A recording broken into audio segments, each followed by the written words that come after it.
মুসলমানদের আদর্শ নয়। মুসলমান মৃত্যুকে ভয় করতে পারে না, মুসলমান দুনিয়াকে ভালোবাসতে পারে না। মুসলমান শহীদ হয়ে শাহাদাত বরণ করে আল্লাহর শত্রুদের বিরুদ্ধে চোখ রাঙ্গিয়ে তুলে জিহাদ করে জীবনের শেষ রক্তটুকু বিলিয়ে দিয়ে আল্লাহর জমিনে আল্লাহর দ্বীনকে জিন্দা করবে। তারা দুনিয়ার মোহে পড়তে পারে না। এজন্যই ফিলিস্তিনদের এই দশা। আল্লাহর কাছে জবাব দিতে হবে। আজকে ফিলিস্তিনকে শেষ করে দিচ্ছে ইসরায়েল, কিন্তু জর্দান তোমাদের রক্ষা হবে না, লেবানন তোমাদের রক্ষা হবে না, মিশর তোমাদের রক্ষা হবে না, ও সিরিয়া তোমাদের রক্ষা হবে না, তুরস্ক বড় বড় কথা বলো রক্ষা হবে না। সব শেষ হবে যতদিন পর্যন্ত দুনিয়ার ভালোবাসা ত্যাগ করতে না পারবা, মৃত্যুর ভয় দূর করতে না পারবা, ততদিন পর্যন্ত তোমাদের কপালেও নির্যাতনার জুলুম চলতে থাকবে। আমার ভাইরা, আজকে জাগতে হবে।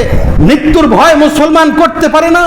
যে কোনো মুহূর্তে মুসলমানদের মৃত্যু আসতে পারে, যে কোনো মানুষের মৃত্যু আসতে পারে। মুসলমান মৃত্যুকে ভয় করবে না। আজকে এই শিশুদেরকে যেভাবে হত্যা করা হচ্ছে, আজকে নারীদেরকে যেভাবে হত্যা করা হচ্ছে, কোনো মুসলমান চুপ করে বসে থাকবে?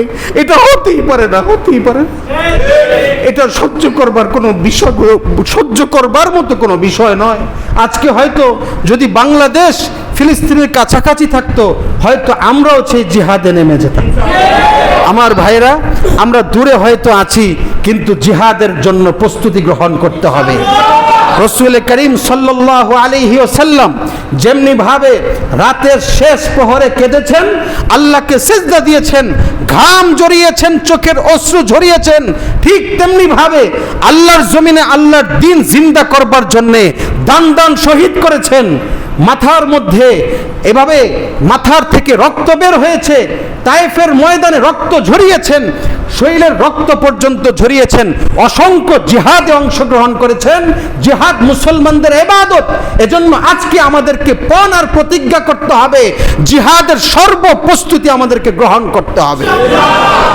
যে কোনো পর্যায়ে যদি সুযোগ আছে, যদি ফুরসত আছে, সেই সুযোগ যদি হয়ে যায়, আমাদেরকে অবশ্যই জীবন বাজি রেখে জিহাদে নামতে কারা কারা প্রস্তুত আছে? রব্বুল আলামিন সকলকে কবুল করেন। আমার ভাইরা, মুসলমান একটি দেহের মতো। আল মুসলিমুনা কাজাসাদিন ওয়াহিদ। মুসলমান একটা দেহের মতো। যেমনি ভাবে আপনার দেহের চোখে আক্রান্ত হলে পুরোটা শরীর আক্রান্ত হয়ে যায়, হাতে আক্রান্ত হলে পুরো শরীর আক্রান্ত হয়, এক জায়গায় ব্যথা হলে আপনি অন্য জায়গায় ব্যথা অনুভব করেন, ঠিক ফিলিস্তিনের মানুষ যখন আক্রান্ত হচ্ছে, আপনি এখানে বসে আরাম আয়েশ করবেন, সেটা হতেই পারে না, সেটা হতেই পারে না। আমার ভাইরা খুব খেয়াল করবেন, আল্লাহ তাআলা কোরআনে একটা আয়াত বলেছেন, ওয়াদাল্লাযীনা কাফারু লাউ তাগফুলুনা আন আসলিহাতিকুম ওয়া আমতিআতিকুম ফায়ামিলুনা আলাইকুম মাইলাতাও ওয়াহিদা। কাফেররা চায়, কি চায়? তারা চায় যে মুসলমানরা ঘুমিয়ে থাকুক, মুসলমানরা খেল তামাশা করুক, আমরা অস্ত্র সাজে সজ্জিত হই, আমরা সামরিকভাবে শক্তিশালী হই। আপনি ইসরায়েলের দিকে তাকিয়ে দেখেন, বিশ্বকাপ তারা খেলে না, তারা ফুটবল খেলে না, তারা ক্রিকেট খেলে না, কোনো খেল তামাশায় মত্ত থাকে না, শুধু অস্ত্র তৈরিতে লিপ্ত থাকে, সামরিক ট্রেনিং শুধু দিতে থাকে, তারা শুধু যুদ্ধের জন্য প্রস্তুতি হতে থাকে। তোমরা মুসলমান তাদের মোকাবেলা করার জন্য কি করেছো? জবাব দাও। আল্লাহ পাক এই কথাই বলেছেন যে কাফেররা এটা চায় তোমরা খেলার মধ্যে থাকো, বিশ্বকাপ নিয়ে থাকো, তোমরা টিভির সামনে বসে খেল তামাশা করতে থাকো, আর তোমরা গাফেল থাকবা। ওরা অস্ত্রে সাজে সজ্জিত হবে, শক্তিশালী হবে, সামরিকভাবে শক্তিশালী হয়ে তোমাদের উপর আক্রমণ করে তোমাদেরকে শেষ করে দিবে। এটা কোরআনের আয়াত। আজকে তাই হচ্ছে, তারা বিশ্বকাপ খেলে না, তারা আপনাদের মতো এরকম মাতাল হয়ে পড়ে থাকে না, দুনিয়ার খেল তামাশায় মত্ত থাকে না। আজকে দুবাই, আরব আমিরাত, দুবাইয়ে এমন কোনো অন্যায় কাজ চলে না, এমন কোনো অন্যায় কাজ নাই যে সেখানে চলে না। ইউরোপ, আমেরিকাকেও হার মানিয়েছে অশ্লীলতার দিক থেকে দুবাই, অথচ দুবাই এটা মুসলমানদের কান্ট্রি। শুধু দুবাই বলবো না, মুসলমানদের সব দেশে আজকে খেল তামাশায় আছেন, নারীদেরকে নিয়ে পড়ে আছেন, মদ নিয়ে পড়ে আছেন। মুসলমানরা যতদিন এভাবে থাকবে তারা মাইর খাইতেই থাকবে। এটা আদর্শ ছিল না? এটা আল্লাহ বলেছেন যে তারা এটাই চায় যে তোমাদেরকে খেলতামাশায় ফেলে রাখবে আর তারা শক্তিশালী হতে থাকবে। এজন্য আজ সময় নাই।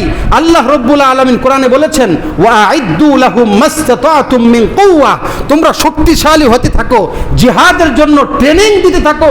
এটা ইবাদত, এটা ইবাদত, এটা ইবাদত।